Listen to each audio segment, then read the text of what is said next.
chicos, chicas, vamos a bailar unha muiñeira. Esta muiñeira é para todo o cole, incluídos os profes.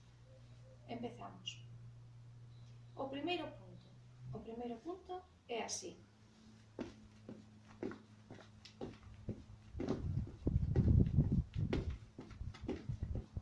É dicir, abrimos e outra, vale?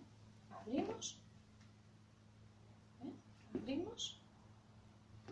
entonces, claro, quedaría así.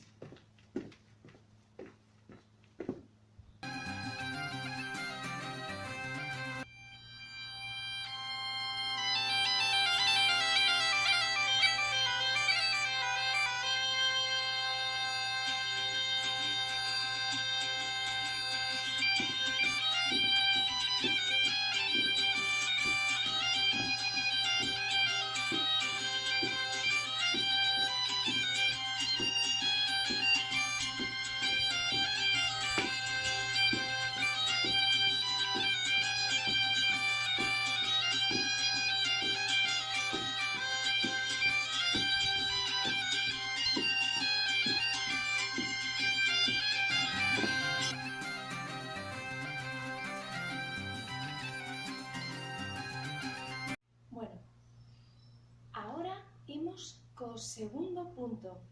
Preparados? O segundo punto é da seguinte maneira. Adiante, atrás, vale? Empeza así.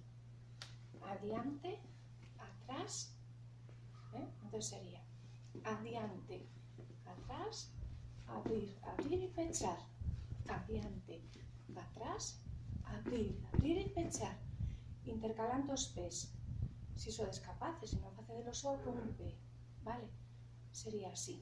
Adiante, atrás, abrir, abrir e pechar. Adiante, atrás, abrir, abrir e pechar.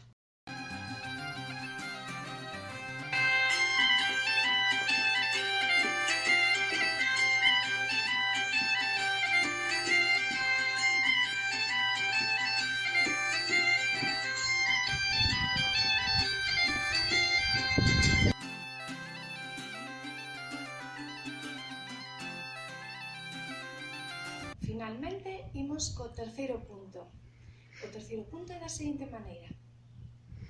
Adiante, atrás, vale? Empeza igual que o segundo. Adiante, atrás, 1, 2 e 3. Adiante, atrás e para outro lado, 1, 2 e 3. Repito. Adiante, atrás, 1, 2 e 3. Adiante, atrás e 1, 2 e 3.